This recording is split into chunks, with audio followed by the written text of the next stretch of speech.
Hi, greetings, it's me, Dr. Paul Gerhardt, and this is part of the public speaking video series, and this is video number 12.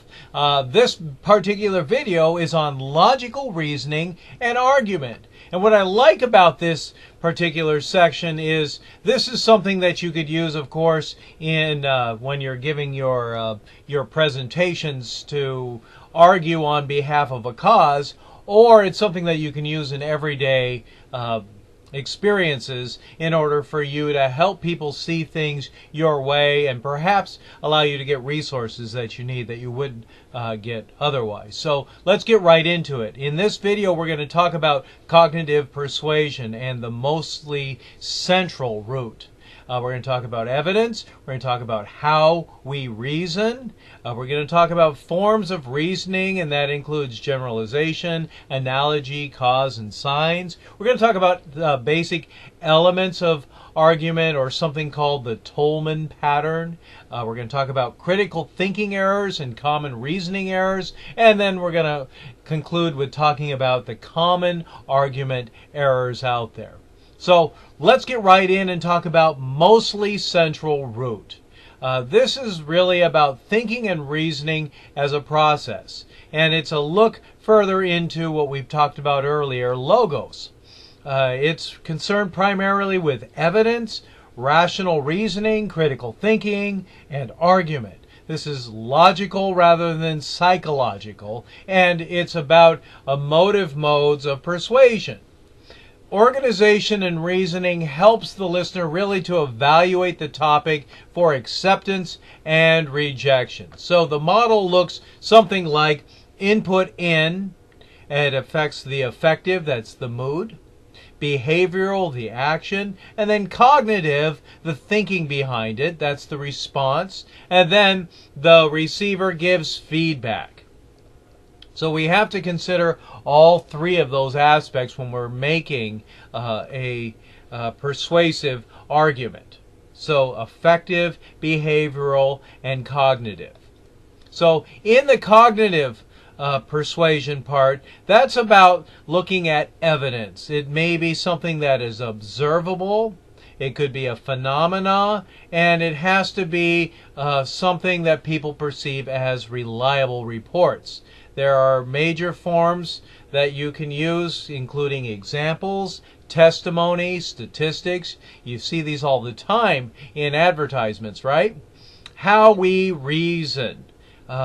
This is about connecting evidence to a claim, and then various. It really kind of varies across cultures. So you have to really consider your audience, as I continue to tell you in each of these videos. We do different forms of reasoning, and we like to generalize things very often. That's kind of a practical approach to things. And so this is about resting on the assumption of regularity of characteristics within any type of class. We have to give tests for good generalizations in very specific cases. Are there a reasonable number of cases that can be considered? Are these cases typical? Are the negative cases accounted for? Then there's a reasoning and deductively done. And this is an argument that's usually accepted for a particular case. Categorical syllogism is something that is a logical argument that applies deductive reasoning to arrive at a conclusion based on two or more propositions that are asserted or assumed to be true. So that's about really reinforcing your ideas with arguments. Then there's enthymeme, which is about argument with a premise that is not explicitly stated, and it really is an abbreviated form of syllogism. So from an analogy perspective, this is about making things clear, vivid, and interesting. Some are figurative and some are emotive. We've all probably used analogies, and some of them actually can be literal. So in a literal analogy, this is an open, it's really open to less argument. it's very effective, and it depends on how close the comparison is. So whenever you're using an analogy, try to find something that people can easily see how that makes sense. Then there's figurative analogies, and they're often very persuasive, but not always very logical. And sometimes people are like, well, I just don't see how that really relates to this. So that using figurative analogies really can be risky. Tests of argument through analogies really come through asking these three questions. Are the compared cases essentially similar? Are the compared cases accurately described? Are there other analogies in this case? So really helping people through the thinking process as you deliver your presentation or argument. So from cause, this is about reasoning from effect to cause. We call it posterior reasoning. You have to expect causes to be complex and interrelated. Sometimes there's coincidences, and these are often mistaken for causes. So you have to be able to help people evaluate, is this just a coincidence, or is there really a cause? If this happens, it'll always happen. Before the fact reasoning is from effect to effect, and we call that priori reasoning. Is there a consistent association between alleged cases and attributed cases effect? Is the association strong and dependable across different circumstances? Do the alleged cases and effects appear to be logical in order over a reasonable time frame? Does the relationship hold up in the light of other facts? So with signs, we have to look at reasons from circumstances or clues that act as signs. It really appears that this is what's happening.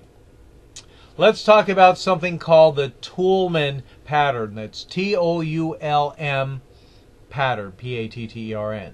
And this is a descriptive model of argument that presents how a persuasive argument is constructed. It depicts a system of logic and critical thinking, and this is when evidence can be inferred, and it avoids symbolic relationships seen in more syllogistic models. We'll talk more about that here in a second. So the process avoids allness and often associates a form of syllogism. So there are three main elements. One, the claim. That's the statement you want your audience to accept. Two, the grounds, the evidence you are using to support your claim, made up of data and facts. And then three, the warrant, the link between the information, the ground, and the claim. And it's often implicit, and it's based on shared ethos, logos, and pathos, as which we've talked about before. So in the Tollman Pattern, there really are four additional supporting elements. And let's talk about those. One, the qualifier. They limit how universally the claim is applied. Two, reservations. These are statements that for the possibility that the claim may be incorrect. Three, backing. This is sometimes necessary to support or further explain the warrant. And then finally, four, the rebuttal. And that's prepared responses to counter arguments. So in this, you can no longer be relying on just doing whatever comes to you at the spur of the moment. In the Toolman Pattern, you really have to think through the process and have a rebuttal prepared. If I say this, people are going to say this, so therefore I need to have this thing all thought out. That helps people understand the counter argument there. So let's give you an example now. So in the grounds, George smokes heavily. We want to say in the warrant, heavy smokers opt to develop cancer, or are apt to develop cancer more so than those who do not. and we can back that up, the backing, because the U.S. Department of Health says so. There's been lots of research on it by the Department of Health. So in our qualifier, so probably, unless, George is likely to be very, very lucky, or there could be a cure found, or George has an unusual immunity so he won't get cancer, or George stops. So each of those are the rebuttals. And then the claim, George is likely to develop cancer, and that's the reservation. So anyway, in the common reasoning errors, there could be false assumptions, definitional confusion. People really don't understand what you're talking about. And then misattributions, and this is accidental associations that may lead to more serious false attributions or accusations of guilt. So when us as humans are evaluating an argument, we really should be asking ourselves these 4 questions. 1, how good is my evidence? We come from a good source. 2, does the evidence support my specific claim? Am I just talking about words, or is there really evidence that really points to that looks like this is what's happening? 3, is there contradictory evidence? And then 4, have I accounted for variable circumstances? So will this appear to work in every single similar circumstance? So let's talk more about common reasoning errors. There's single perspective. This is about producing simplistic singular answers to most questions. They are sometimes viable, rarely wise, and almost always undemocratic. Let's talk about devil's advocate, making sure that the arguments from a different perspective are heard. You have to double check and verify facts to avoid a single perspective. And then you have to seek out the opinions of people holding a more neutral view or perspective. In common argument, there's always going to be errors. And so we have to look at fallacies. And these are errors in reasoning and argument. We have to recognize that they could represent reasoning that's just too far removed from the facts, a tangle of generalizations based on inadequate facts, or a purposeful misrepresentation of the claim, and it's often unintentional and accidental. Sometimes there's overgeneralization, and this fallacy results in going in the general case to a specific case, and then vice versa. And then there's sampling. Consider the size and representativeness of the sample before generalizing. And then there's extrapolation, and that's a form of sampling trouble, but keyed to predicting and probability. False cause is something that we have to consider too with common argument errors. And that's assigning a wrong or false cause to a happening or event. After this, therefore, because of this, the subtle misuse of time sequence. Thou also, making an irrelevant attack upon the accuser. Consequent, that's the corruption of the reasoning or inferential process used by conditional syllogism. And then there's either or. If there's more than 2 possible solutions, this context would present a fallacy. And then there's the loaded question that assumes the truth or falsity of a statement without proof. So, begging the question is also a form of common error arguments. And this is about assuming the truth or falsity of a statement without proof. You are arguing in a circle using 2 or more unproved propositions to prove another. And then there's direct assumption. That's language that is carefully selected to conceal unsupported assumptions. So we really have to be aware of these common errors. ignoring or ducking the issue is something that we see very often too, and I think it takes away from your credibility. So it's about attacking personalities, also known as ad hominem. That's attacking someone's personal character rather than the issue at hand. There are appeals to prejudice. This is appealing to people through their biases and passions. So it's about being very aware that we all have some sort of prejudgment that takes place and then appealing to it.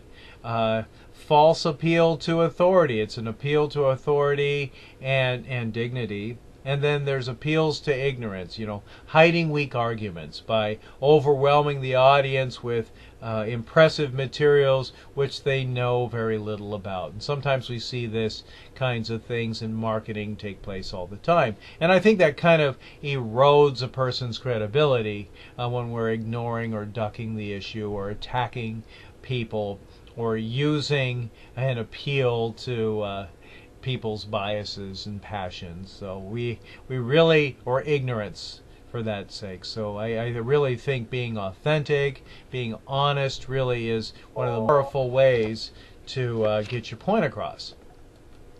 Let's conclude.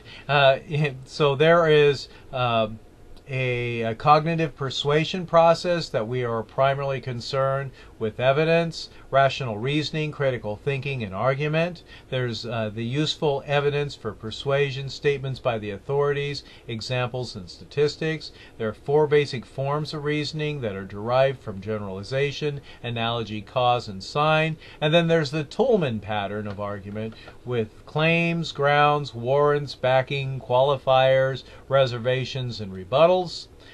We have to first determine the underlying purpose of the argument, then evaluating the grounds, and we must be sufficient to support that claim. The warrant must be applicable and based on solid backing and exceptions and possible rebuttals. There's questions for testing arguments. How good is my evidence? Does the evidence support my specific claim? Is there contradictory evidence? And how have I accounted for variable circumstances? And then finally, critical thinking errors that include 4 major reasoning errors: false assumption, definitional confusion, misattributions, and single perspective. Critical thinking errors include argument errors by overgeneralizing, making false causes, begging the questions, or ducking the issues. So there you have it. A lot of information about logical reasoning and argument. You can use for delivering a speech or practice these, knowing how the humans work, and then being able to use it in order to help people see things more from your perspective and help you get resources that you need. And again, I want to recommend, we all have BS meters inside of us, so being authentic and honest and doing our research beforehand can really help create win-win situations with our stakeholders. Thank you so much for your valuable time in this presentation about logical reasoning and arguments. I hope you've taken something away of value. Watch the video again if that might be helpful to you. I know there's a lot of information in there. And I hope that you have a great day, because only you get to feel how you feel about it. You choose it.